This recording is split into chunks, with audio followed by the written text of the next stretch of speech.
না না বুলু সাহেব, আপনাকে এই কারণেই আমরা এখন উন্মুক্ত করে দিয়েছি। আপনার যে দাবি, আপনার যে পরামর্শ, এটা কিন্তু বিটিআরসি গ্রহণ করেছে, তাই না? তো এখন আপনি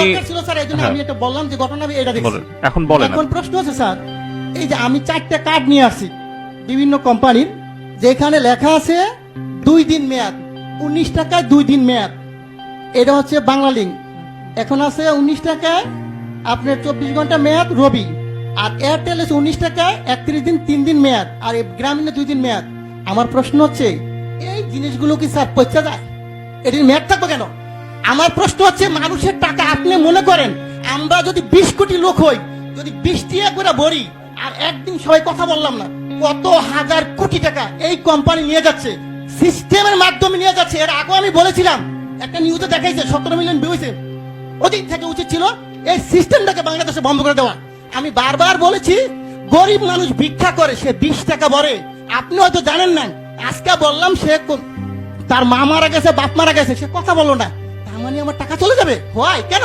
এই গ্রামীণ ফোন কোম্পানি বা অন্য কোনো কোম্পানি এরা কারা? এরা আপনাদেরকে না জানে হাজার হাজার কোটি টাকা সিস্টেমের মাধ্যমে নিয়ে যাবে। এটা কিন্তু স্যার সহ্য করার মতো না।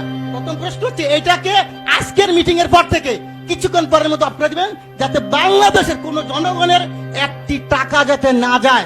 এটা আমার দাবি। কত হাজার কোটি টাকা আপনি এই ব্যবসাটা আমাকে দেন, লাইসেন্সটা আমাকে দেন। আমার যে ব্যবসায়ী আছে 15 লক্ষ বাংলাদেশ, আমি কিন্তু লাইসেন্সদারি প্রতিষ্ঠান, আমার এফবিসি এর মেম্বার। এই লাইসেন্সটা আমাকে দেন, আমি বাংলাদেশে ব্যবসা করি। এই টাকা আপনার সরকারি খাতে কত টাকা লাগে আমি দিব। এই কোম্পানিকে পাচার করার জন্য দিব না স্যার।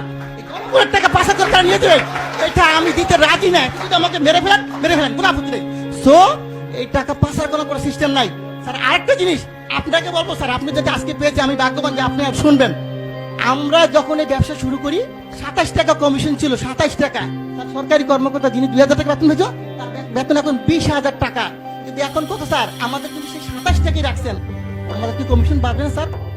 আমার প্রশ্ন হচ্ছে আপনারা অবশ্যই একটু কমিশনের ব্যাপার ব্যবস্থা করেন, যে যাদের একটু ব্যবসা করে তারা। আমরা সবাই শিক্ষিত ছেলে স্যার, এখানে প্রায় 15 লক্ষ ব্যবসা করি। আমরা যারা ব্যবসা করি কোটি কোটি টাকা কামাই দিচ্ছি, কিন্তু আমাদের তো দেখবেন স্যার। আরেকটা কথা, টেলিটক আপনি হয়তো জানেন না। এই টেলিটকের ব্যাপারে আমি একবার বলছিলাম, বিটিআরসির 22 আমি হিন্দু, উনি সম্ভবত আমি জানি না, উনি আমাকে বলে এটা দায়িত্ব তো বাবা আমার না রে ভাই, এটা দায়িত্ব হইলো কার? বিটিআরসিটা, টেলিযোগাযোগ। আমি ঠিক আছে, আমি যে স্যারকে পাই বলবো স্যার, আমার আপত্তি স্যার যদি মাইন্ড না করেন, আপনি দায়িত্বটা আমাকে দেন। আমার ব্যবসায়ীরা সবাই মিলে আমরা করি। বাংলাদেশে টেলিটককে কেমনে উড়াইতে হবে আপনি আমাকে সাপোর্ট দেন। আমি বলবো কোন দোকানদার আমাদের দোকান থেকে টেলিটকের সিম কেনার পরও রিচার্জ পাবে, তা হবে। টেলিটক উন্নয়ন কেমনে করতে হয় স্যার? আপনি যদি কোন ধরনের সিস্টেম থাকে আপনি বলেন যে বলে এমনি সহযোগিতা করে, আমি করতে বাধ্য আপনাকে। আপনি যেইভাবে চান টেলিটক অবশ্যই উন্নয়ন হবে। টেলিটককে গ্যাফরাইকে, আমাদের দেশি প্রতিষ্ঠানকে গ্যাফরাইকে অন্য কোম্পানিকে উড়াই দিব, আর এরা টাকা পাচার করে নিয়ে যাবে স্যার, এটা মেনে নেওয়ার মতো না। আচ্ছা, অবশ্যই আমি চাবো, আমি অনেক কথা বলতাম স্যার, কিন্তু আজকে বললাম না। এই বিষয়টা আমি চাই যে আপনি টেলিটকের উন্নয়ন করেন, দেশের টাকা দেশে থাকুক। আর এই গ্রামীণ কোম্পানি বা অন্যান্য কোম্পানি মিনিট যে সিস্টেমটা নিয়ে যাচ্ছে, এটা স্যার বন্ধ